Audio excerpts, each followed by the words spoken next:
Hi hello नमस्कार, कैसे हैं आप सब। आशा करता हूँ अच्छे होंगे, स्वस्थ होंगे, मस्त होंगे। दोस्तों, जैसा कि आप सबको पता है कि हम लोग बिहार पुलिस का प्रैक्टिस सेट जो कि हमारे प्रिय गुरुजी रोशन आनंद सर के द्वारा जो चलाया जा रहा है उसका डिस्कशन कर रहे थे और सेट को टेलीग्राम पर लगा रहे थे। दोस्तों, तो आज हम लोग टेस्ट नंबर 7 का डिस्कशन करने जा रहे हैं और आप सभी से उम्मीद है कि आप सभी ने पीडीएफ को टेलीग्राम से डाउनलोड करके लगा लिया होगा। अगर नहीं लगाया है दोस्तों तो पीडीएफ जो है टेलीग्राम पर उपलब्ध है, जाकर उसे डाउनलोड करके लगा लीजिएगा। तो चलिए शुरू करते हैं आज का डिस्कशन। आज का हमारा पहला क्वेश्चन है और दोस्तों वीडियो को पूरा देखिएगा तभी आपको फायदा होने वाला है। वाक्य के घटक या अंग होते हैं, तो ऑप्शन के अनुसार देखेंगे तो वाक्य के जो मुख्यतः दोस्तों 6 अनिवार्य तत्व होते हैं। कितने? 6 अनिवार्य तत्व हैं। कौन कौन होते हैं? सार्थकता, आकांक्षा, पदक्रम, योग्यता, निकटता एवं अन्याय। तो इसमें देखेंगे दोस्तों वाक्य के जो घटक के 6 अंग है, तो उद्देश्य और विधेय जो है यह घटक अंग है। ऑप्शन नंबर ए हमारा बिल्कुल करेक्ट हो जाएगा।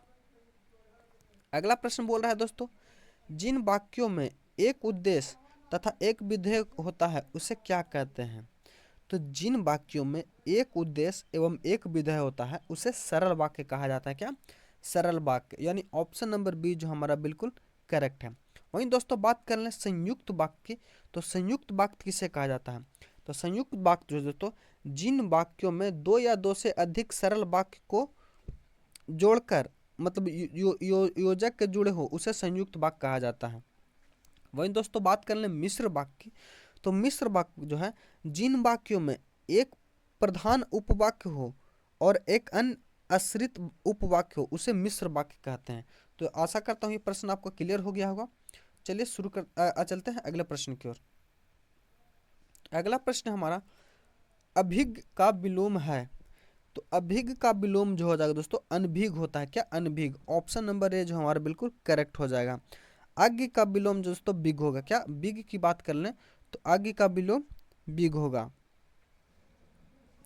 अमृत का पर्यायवाची नहीं है, तो अमृत का पर्यायवाची जो दोस्तों ये हेम जो है हमारा वह नहीं है। अमृत का पर्यायवाची जो शब्द है दोस्तों वह सुधा। क्या? सुधा, सोम, पीयूष, अमय, ये सब जो है दोस्तों अमृत का पर्यायवाची है। अगला प्रश्न हमारा, निम्न में से कौन एक उपसर्ग नहीं है? तो ऑप्शन के अनुसार देखेंगे दोस्तों आ सा का उपसर्ग है, किंतु ता जो है दोस्तों यह प्रत्यय है। क्या? प्रत्यय है, यानी ऑप्शन नंबर सी जो हमारा बिल्कुल करेक्ट हो जाएगा। अगला प्रश्न है, इक प्रत्यय लगाने पर सप्ताह का रूप क्या होगा? तो इक प्रत्यय लगाने पर सप्ताह का जो रूप हो जाएगा दोस्तों वो साप्ताहिक हो जाएगा। क्या? साप्ताहिक। ऑप्शन नंबर बी हमारा बिल्कुल करेक्ट है। समास का अर्थ है, तो समास का अर्थ होता है क्या? संक्षेप। क्या? संक्षेप। और संधि विच्छेद का अर्थ क्या होता है दोस्तों? तो संधि विच्छेद का अर्थ होता है विग्रह, यानी अलग करना। निम्न में से एक द्वंद्व समास का उदाहरण है, तो द्वंद्व समास के उदाहरण की बात करेंगे तो ऑप्शन के अनुसार देखेंगे तो ऑप्शन नंबर सी जीवन भार जो है हमारा वह द्वंद्व समास का उदाहरण नहीं है। यह जो दोस्तों अवयवी भाव का समास का उदाहरण, किसका? अवयवी भाव का समास का उदाहरण है। वहीं दोस्तों बात करें पाप्य पुण्य, घर बाहर, धन्य दान, ये सभी जो है द्वंद्व समास के उदाहरण हैं।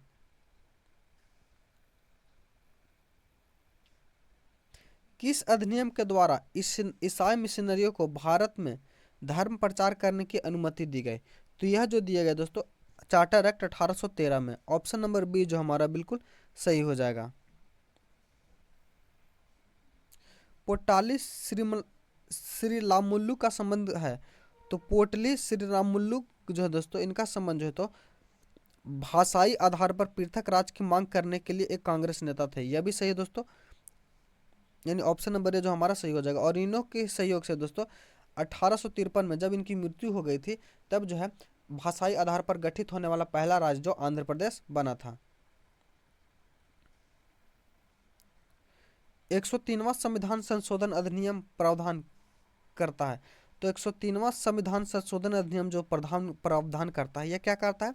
तो आर्थिक रूप से कमजोर वर्ग को शैक्षणिक व रोजगार क्षेत्र में 10% आरक्षण का प्रावधान करता है। ऑप्शन नंबर सी जो है हमारा वह सही हो जाएगा। अगला प्रश्न हमारा, पंचशील समझौता, गुट निरपेक्ष आंदोलन की स्थापना आदि भारतीय संविधान के किस अनुच्छेद के अंतर्गत आते हैं? तो ये जो दोस्तों अनुच्छेद 51 के अंतर्गत आते हैं। किसके अंतर्गत? अनुच्छेद 51 के अंतर्गत। ऑप्शन नंबर बी हमारा बिल्कुल करेक्ट हो जाएगा। अगला प्रश्न की बात कर ले, निम्न में से कौन सा राज्य कार्यपालिका का हिस्सा नहीं है? तो कार्यपालिका का हिस्सा की बात करेंगे दोस्तों, तो महान्यायवादी यह जो है कार्यपालिका का हिस्सा नहीं हो जाएगा। ऑप्शन नंबर डी जो हमारा वह सही हो जाएगा। कार्यपालिका के अंतर्गत दोस्तों राज्यपाल, मुख्यमंत्री, मंत्रिपरिषद, महाधिवक्ता ये सब जो है वो आते हैं। बाल कृष्ण समिति का संबंध है, तो बाल कृष्ण समिति की बात कर ले दोस्तों, तो बाल कृष्ण समिति का जो संबंध है वह दिल्ली के प्रशासनिक ढांचे के पुनर्गठन से है। तो ऑप्शन नंबर सी जो हमारा बिल्कुल करेक्ट हो जाएगा।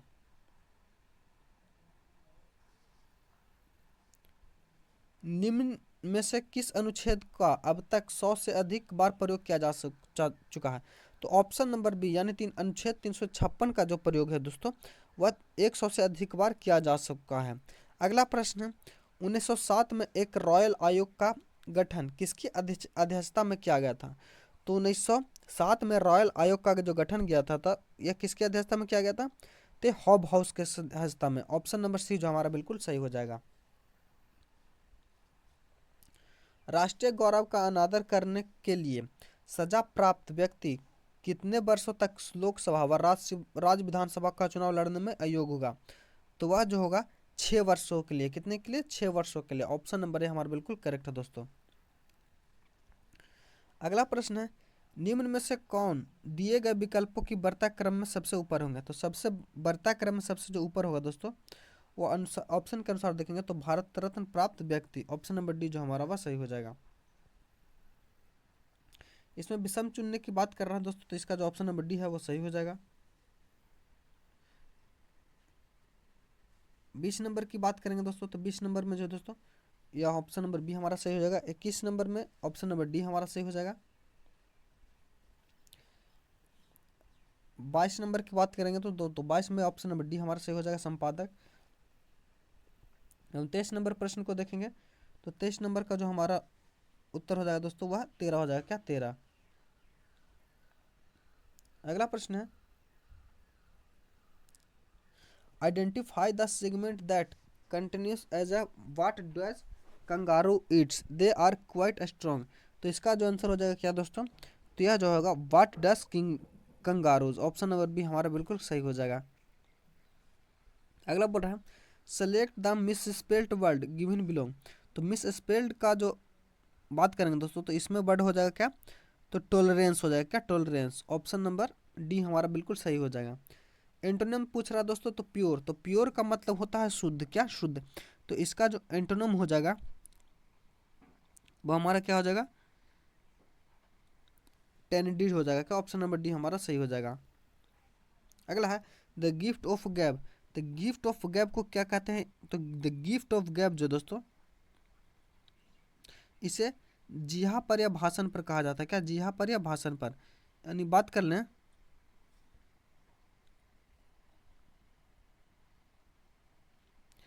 तो इसमें option number A gift of speaking जो है वो हमारा सही हो जाएगा। Choose the correct voice in the sentence given below. इसमें करेक्ट वॉइस की बात करें तो option number B by whom are you taught by English जो है ये हमारा सही हो जाएगा। Identify the conjunction given the sentence he is rich therefore he is helpful. तो इसका जो सही उत्तर हो जाएगा दोस्तों वह क्या हो जाएगा? तो इसका जो हो जाएगा देयरफॉर हो जाएगा। ऑप्शन नंबर सी हमारा बिल्कुल करेक्ट है दोस्तों। अगला है, choose the correct preposition into the sentence given below. तो इसका सही उत्तर जो हो जाएगा वो हमारा बिटवीन हो जाएगा। क्या? बिटवीन। अगला प्रश्न हमारा, fill in the missing word in the blank it is time to the tea. तो इसमें क्या फिल हो जाएगा? तो इसमें जो हमारा भी टू बी टेकन हो जाएगा। अगला प्रश्न है, निम्नलिखित में से कौन सी अस्थायी बंदोबस्त की विशेषता नहीं है? तो अस्थायी बंदोबस्त की विशेषता की बात करेंगे दोस्तों तो ये सभी कथन जो है जमींदारों से जुड़े हैं। ऑप्शन नंबर बी जो हमारा वह सही हो जाएगा। 1857 के निम्नलिखित क्रांतिकारियों में किसका वास्तविक नाम रामचंद्र पांडुरंग था? तो रामचंद्र पांडुरंग जो दोस्तों नाम एक इनका था तो यह तात्या टोपो का नाम था। ऑप्शन नंबर बी हमारा बिल्कुल करेक्ट हो जाएगा। 1857 के विद्रोह के समय बैरकपुर में कौन ब्रिटिश कमांडिंग अफसर थे? तो बैरकपुर में जो ब्रिटिश कमांडिंग अफसर थे तो उस समय के, तो वह कौन थे? तो वह हेरसे थे। कौन? हेरसे। यानी ऑप्शन नंबर सी जो हमारा बिल्कुल सही है।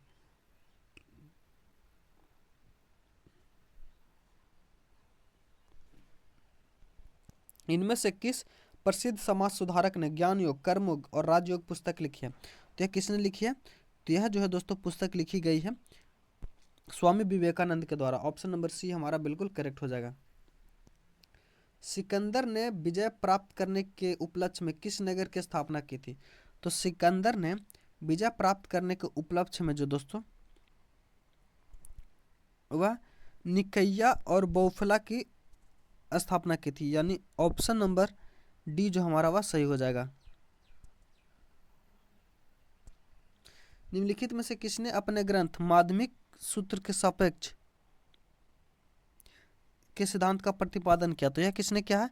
तो यह नागार्जुन ने किया है। किसने? माध्यमिक सूत्र के सापेक्ष का सिद्धांत का प्रतिपादन नागार्जुन के द्वारा किया गया है।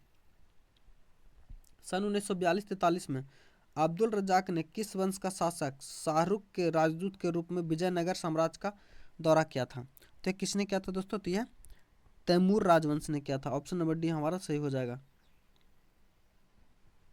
निजाम उल मुल्क ने किस युद्ध में मुगल सूबेदार मुबारिज खां को शिकस्त दी थी? तो मुबारिज खां को शिकस्त जो दिया था दोस्तों, ये किसने दिया था?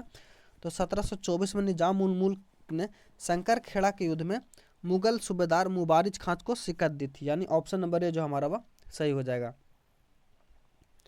बिहार में नुहानी शासन शुरू किसने किया था? तो बिहार में नुहानी शासन जो दोस्तों ये दरिया खां के द्वारा किया गया था।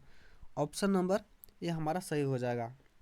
दरभंगा में नमक कानून भंग करने के लिए सत्याग्रह का नेतृत्व किसने किया था?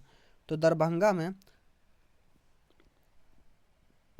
में नारायण सिंह के द्वारा, किसके द्वारा? नारायण सिंह के द्वारा यह नेतृत्व किया गया था। इनमें से किस रसायन का प्रयोग अमेरिका द्वारा वियतनाम के जंगलों एवं झाड़ियों को खत्म करने के लिए किया गया है? तो यह जो किया गया है दोस्तों किसके द्वारा किया गया है? तो एजेंट ऑरेंज के द्वारा। ऑप्शन नंबर बी हमारा सही हो जाएगा। अगला प्रश्न है, कंबोडिया में गृह युद्ध कब समाप्त हुआ? तो कंबोडिया में जो गृह युद्ध समाप्त हुआ दोस्तों वो 1975 में हुआ था। कब? 1975 में। अगला प्रश्न है, राजू की आय उसके व्यय से 20% अधिक है। यदि इस प्रश्न का जो आंसर हो जाएगा दोस्तों वह ऑप्शन नंबर सी हमारा सही हो जाएगा। 45 नंबर को देखिएगा तो इसका जो आंसर हो जाएगा वह 7 हो जाएगा। वहीं 46 को देखिएगा दोस्तों तो इसका जो आंसर हो जाएगा 120। 47 को बात करें दोस्तों तो 47 का जो आंसर हो जाएगा 70 सेकंड। 48 की बात करें तो इसका जो आंसर हो जाएगा वह डी। 49 नंबर की बात करें दोस्तों तो इसका जो आंसर हो जाएगा 6 किलोमीटर प्रति घंटा। 50 नंबर की बात करें तो 50 नंबर का ऑप्शन नंबर 36 हो जाएगा सही हमारा। 51 की बात कर ले दोस्तों तो 51 को जो है ऑप्शन डी हो जाएगा हमारा सही। 52 की बात कर लें तो 52 का ऑप्शन नंबर हमारा सही हो जाएगा। 53 का जो हो जाएगा दोस्तों ये ऑप्शन नंबर बी हमारा सही हो जाएगा। 54 नंबर प्रश्न है, इसका जो आंसर हो जाएगा वह ऑप्शन नंबर बी हमारा सही हो जाएगा। अगला है, निम्नलिखित नेशनल पार्कों में से किस एक की जलवायु उष्णकटिबंधीय में उपोष्ण, शीतोष्ण और आर्कटिक परिवर्तित होती है? तो यह जो होती है कहाँ? तो यह दोस्तों नामदफा नेशनल पार्क में। कहाँ? नामदफा नेशनल पार्क में। ऑप्शन नंबर डी हमारा सही हो जाएगा। मृदा के पोषण तत्व पोटेशियम के का कार्य है? तो मृदा के पोषण तत्व पोटेशियम का जो कार्य है दोस्तों वह रोग प्रतिरोधक क्षमता को बढ़ाना और पानी का उचित अवशोषण करना। ऑप्शन नंबर सी हमारा सही हो जाएगा।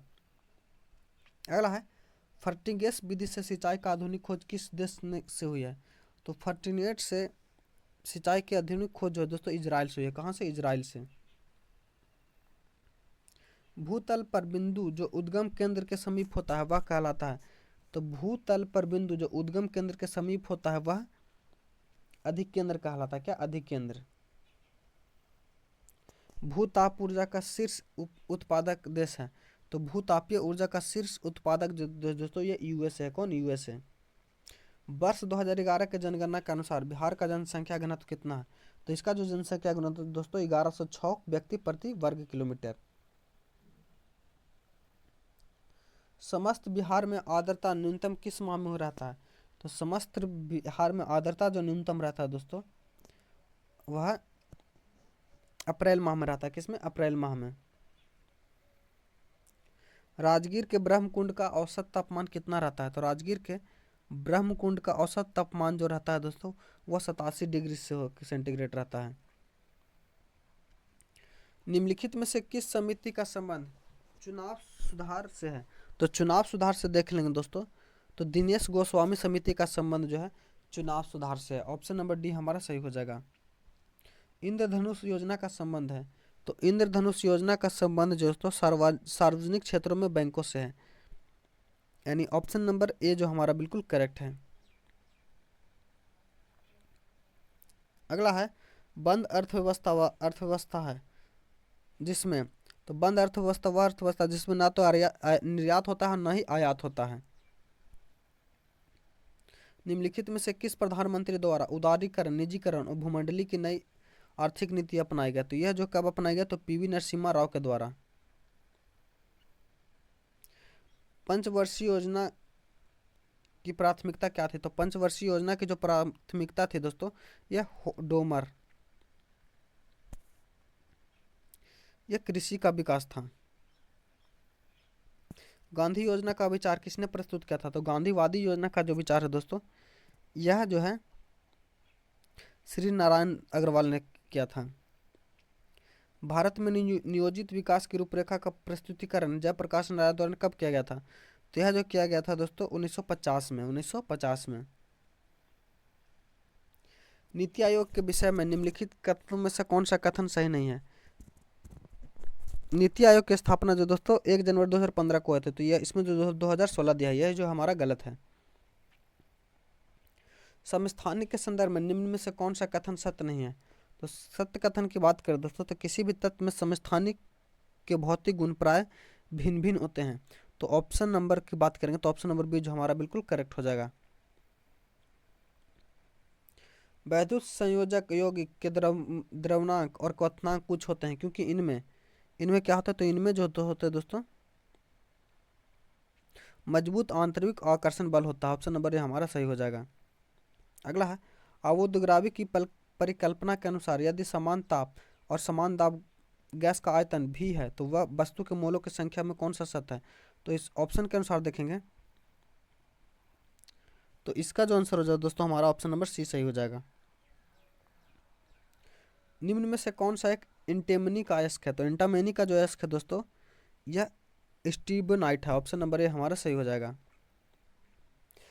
नमक की खुली हवा में छोड़ देने पर यह हवा में नमी को सोख लेता है क्योंकि यह जो दोस्तों इसमें अशुद्धि के रूप में मैग्नीज क्लोराइड होता है। ऑप्शन नंबर बी हमारा सही हो जाएगा।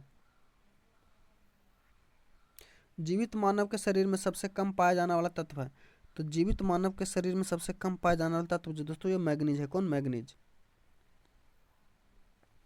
कार्बन टेट्राक्लोराइड को अन्य किस नाम से जाना जाता है? तो कार्बन टेट्राक्लोराइड को अन्य पाइथरीन के नाम से जानता है। किसे? पायरीन के नाम से। ऑप्शन नंबर सी हमारा सही हो जाएगा। साबुन निर्माण में होने वाली अभिक्रिया साबुनीकरण कहलाती है। मूलतः साबुन किसके? सोडियम और पोटेशियम के लवण है। तो यह जो है किसके? तो यह दीर्घ श्रृंखला मोनोकार्बोक्सिलिक अम्ल के। ऑप्शन नंबर ए हमारा सही हो जाएगा। हवाई जहाज के टायरों को चौड़ा करने के लिए निम्नलिखित में से कौन सी गैस प्रयुक्त होती है? तो हवाई जहाज के टायरों को चौड़ा करने के लिए जो दोस्तों वह नाइट्रोजन की जरूरत होती है। निम्नलिखित में से कौन सी कोशिका अपशिष्ट है? तो अपशिष्ट कोशिका की बात करें तो ऑप्शन नंबर ए जो हमारा बिल्कुल करेक्ट हो जाएगा। निम्न में से किस प्रक्रिया के कारण समुद्र का पानी नीला दिखाई देता है? तो समुद्र का पानी जो नीला दिखाई देता है दोस्तों यह प्रकाश के प्रकीर्णन के कारण। ऑप्शन नंबर सी हमारा सही हो जाएगा। लेंस की फोकस दूरी, अपवर्तनांक और वक्रता केंद्र में क्या संबंध है? तो इसमें जो है यह 1/f बराबर। ऑप्शन नंबर ए जो हवाला यह हमारा सही हो जाएगा। फ्रिज में फ्रीऑन द्रव एक बाष्पक कुंडली से भरी रहती है जो बाष्पित होकर ठंडा उत्पन्न करती है और बाष्पक कुंडली बनी होती है। तो यह किसकी बनी होती है? तो यह जो दोस्तों तांबे की बनी होती है। किसकी? तांबे की। लेंस की क्षमता का मात्रक है, तो लेंस की क्षमता का मात्रक जो है दोस्तों ये डायोप्टर है। क्या डायोप्टर है? निम्नलिखित में से किस नियम के अनुसार किसी वस्तु की इकाई तल से उत्सर्जित विकिरणीय ऊर्जा दर ई उसके उसके परम ताप टी के चौथे घात के अनुपाती होता है? तो ये किसका नियम है? तो ये दोस्तों स्टीफन का नियम है। ऑप्शन नंबर डी हमारा सही हो जाएगा। जल में ध्वनि की चाल कितनी होती है? तो जल में ध्वनि की चाल जो होती है वह 1493 किलोमीटर होती है। ऑप्शन मीटर प्रति सेकंड होती है। ऑप्शन नंबर ए हमारा सही हो जाएगा। रेडियो किस सिद्धांत पर कार्य करता है? तो रेडियो जो है ये अनुनाद पर काम करता है दोस्तों। सामान्य श्वसन के दौरान लगभग वायु की कितनी आयतन फेफड़ों में हर समय भरी होती है? तो हर समय फेफड़ों में भरी होती है कितनी? तो यह 1500 मिलीमीटर। ऑप्शन नंबर सी हमारा सही हो जाएगा। सबसे हल्के डीएनए की खोज किसने की? तो सबसे पहले जो डीएनए की खोज की है यह किसने की है? तो यह दोस्तों फ्रेडरिक मिशर ने की है। कितने? फ्रेडरिक मिशर ने। ऑप्शन नंबर ए हमारा सही हो जाएगा। निम्नलिखित में से कौन सा अलैंगिक प्रजनन का एक प्रकार नहीं है? तो अलैंगिक प्रजनन का जो एक प्रकार नहीं है दोस्तों, तो इसमें देखेंगे तो binary fusion. Option number B जो हमारा बिल्कुल करेक्ट हो जाएगा। पेयजल में क्लोरोफॉर्म की उपस्थिति किसका लक्षण है? तो पेयजल में क्लोरोफॉर्म की उपस्थिति जो है दोस्तों यह जो है किसका लक्षण है? तो यह मानव अपशिष्ट के सदूर का। पर्यावरण अध्ययन के संदर्भ में CER किसके संदर्भ में करता है? तो यह जो करता है सर्टिफिकेट एमिशन रेडिएशन के। मानव मकड़ी में कितनी जोड़ी आंखें होती हैं? तो मकड़ी में जो दोस्तों 4 जोड़ी आंखें होती है। कितनी? 4 जोड़ी आंखें होती हैं। वह आयनन जो रुधिर प्लाज्मा में उपस्थित होता है उसे क्या कहते हैं? तो वह जो है दोस्तों Cu कॉपर है। गन्ने का नासी जीव कौन सा है? तो गन्ने का नासी जीव जो है वह पिंक बोरेजर है। दुनिया के सबसे बड़े लिथियम भंडार की खोज की गई है। तो दुनिया के सबसे बड़े लिथियम भंडार की खोज जो की गई है यह कहाँ की गई है? तो यह जो दोस्तों साल्टन सागर में। कहाँ? साल्टन सागर में की गई है।